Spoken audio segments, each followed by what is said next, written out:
Bom dia a todos. Que a graça e a paz do nosso Deus seja com você nessa manhã, com sua família também. O texto que eu trago para nós nessa manhã encontra-se no livro de Atos, capítulo 3.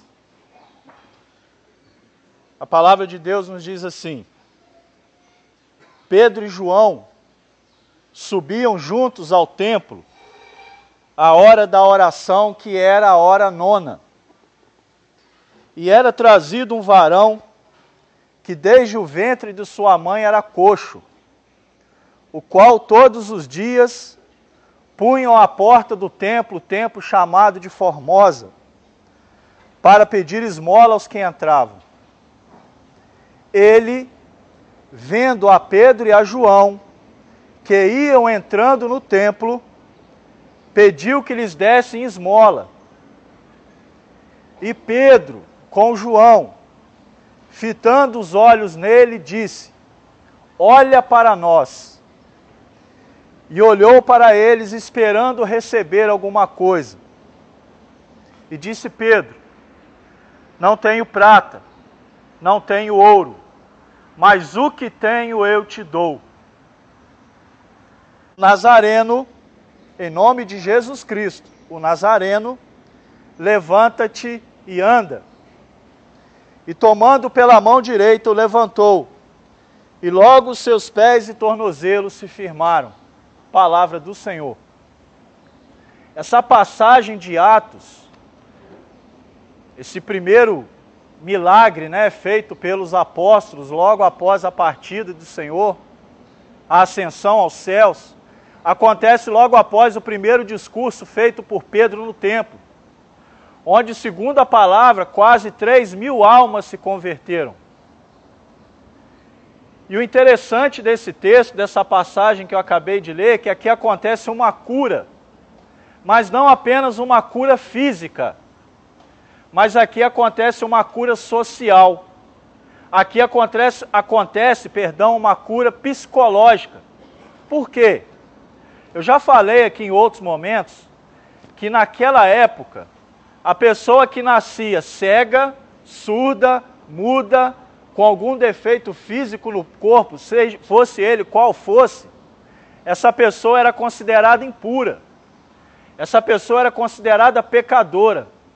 Todo aquele que nascesse com qualquer tipo de deficiência física era vista pelas pessoas, principalmente pelos maiorais, principalmente pelos religiosos, os escribas ou os fariseus daquela época, como sendo pessoas pecadoras. Ah, nasceu assim porque na família tem pecado.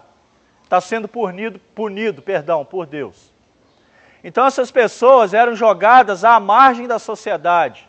Essas pessoas viviam à margem das estradas pedindo esmolas, gritando por socorro, como o cego gritava pelo Senhor Jesus, quando sabia que ele estava passando por ouvir. Então o que acontece com esse coxo, a Bíblia não fala a idade dele, mas o que acontece com esse homem é uma cura não apenas física, mas uma cura também espiritual e uma cura social. É claro que não dá para falar tudo aqui em apenas 5, 10 minutos, mas eu vou tentar resumir. O que eu acho bonito nessa passagem é que quando esse moço está sentado à porta do templo chamado Formosa, onde ele ia todos os dias pedir esmolas, e eu consigo imaginar, não é muito difícil imaginar essa cena, uma pessoa que não anda, que é deficiente física, que não anda, sentado à porta de um templo, ou à porta de uma igreja. Hoje a gente vê muito isso, e por ver demais, hoje a gente consegue imaginar a cena. Geralmente essas pessoas, 99,9% estão de cabeça baixa e com a mão estendida. Ou seja, elas estão olhando para o chão com a mão estendida, esperando receber algo. E esse pequeno versículo me ensina uma coisa muito importante da parte de Deus. Nós, e eu louvo ao Senhor por isso, nós aqui, que estamos aqui reunidos nessa manhã, não temos nenhum tipo de deficiência física. Mas com toda certeza, todos nós aqui temos alguma deficiência na nossa área espiritual. E quando vem o problema, quando vem a dificuldade, a nossa tendência é olhar para o chão, não é olhar para o alto. Ao contrário desse moço, que tinha uma deficiência física e talvez no seu coração ele tinha um desejo, um sonho de voltar a andar. Não sei, a palavra não fala, sou eu que estou imaginando. Mas talvez eu possa imaginar isso, que talvez um dos seus maiores desejos era voltar a andar. E quando Pedro e João param diante daquele homem, a primeira situação dele, a primeira reação dele é estender a mão, esperando receber alguma coisa, mas de quem? Do homem. E aí está outro erro nosso. Muitas das vezes, nos nossos momentos de maior dificuldade, a gente espera do homem, a gente espera a resposta do homem. Mas, irmãos e irmãs, a resposta que a gente precisa só vem de um lugar. Olha para cima. Olha para cima. Eu estou pedindo você para olhar para o teto. A resposta só vem de lá, não do teto, mas só vem de Deus. Mas Pedro e João, usados e ungidos pelo Espírito Santo de Deus, demonstram compaixão, demonstram amor. Então, de repente, entendendo o pedido através do olhar daquele homem, eles falam, olha, eu não tenho prata nem ouro, mas o que nós temos nós te damos e é de graça, porque de graça recebemos e de graça temos que repartir. E aqui está outro problema da igreja nos dias de hoje. Nós não temos sabido fazer a diferença entre crença e fé. Crença é tudo aquilo que me leva à igreja na perspectiva de que Deus vai atender às minhas necessidades. Fé é aquilo que me leva na igreja na perspectiva de entregar, de crucificar, de matar o meu eu na perspectiva e no desejo do que Deus quer de mim. E a igreja tem falhado nesse ponto nos dias de hoje. A igreja de hoje só quer receber, não para partilhar, mas ela só quer receber para cumprir o desejo do seu próprio eu, da sua própria carne. Não é à toa que existem muitas pessoas doentes dentro das igrejas. E quando eu digo doente, eu não falo de doença física, eu falo de uma doença espiritual. Porque eu já falei que também no outro momento, e repito, cuidado com a religiosidade, porque religiosidade mata. Jesus mesmo exortou os doutores da lei daquela época. Olha, Jesus dizia assim, olha, vocês vão longe para buscar um incrédulo. E quando vocês acham esse incrédulo, vocês o transformam num prosélito. O que é uma pessoa prosélita que a Bíblia fala? É aquela pessoa que adotou uma crença, mudou sua forma de pensar determinada naquela crença, muda até de endereço, muda de roupa, vai para a igreja, aquela coisa toda, levanta a mão, chora, etc. e tal.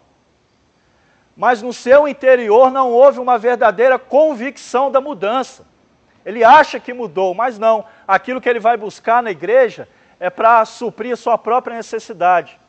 E Jesus batia muito naqueles homens naquela época por causa disso, porque faltava compaixão. Mas aqui nessa passagem do coxo, essa compaixão é demonstrada de uma forma que talvez surpreendeu até aquele próprio homem aleijado. Ele estende a mão, olhando para o chão, esperando receber uma coisa física.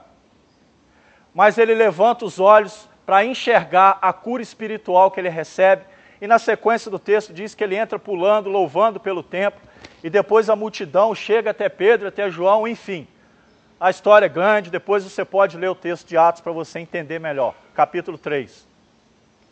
Mas o que eu quero falar para nós essa manhã, independente de qual seja a nossa dificuldade, já para encerrar, independente de qual seja a nossa dificuldade, muitas das vezes nos comportamos como pessoas coxas, como pessoas com deficiências físicas, quando na verdade o Senhor está de mão estendida e dizendo, filho, está aqui, eu quero te dar, apenas aceite.